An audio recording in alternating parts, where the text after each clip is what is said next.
بہت زیادہ IVF centres کھل گئے ہیں. ضرورت ہے ان کی. اسٹرلٹی کیسز کا ٹریٹمنٹ زیادہ سے زیادہ ہم لوگ کیا ہے کلومیفین یا لیٹروز دے دیا 3 months انڈر مانیٹرنگ کنڈیشنز.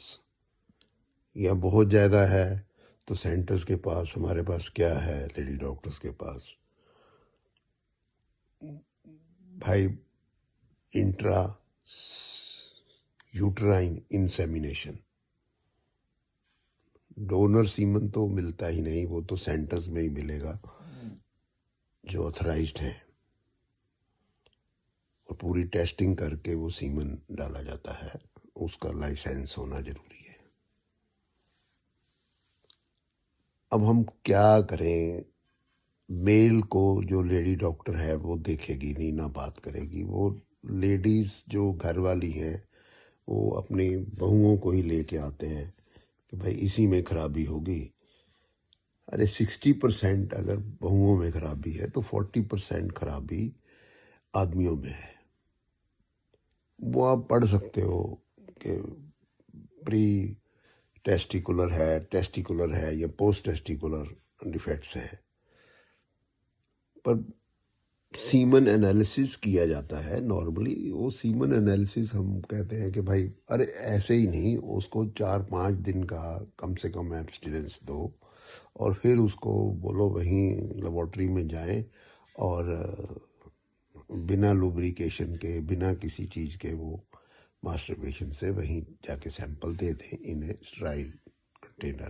تو رپورٹ ٹھیک آئے گی، نہیں تو کوئی نہ کوئی فالس رپورٹ آئے گی اور آپ ٹریٹمنٹ کیا کرو گے اس کا؟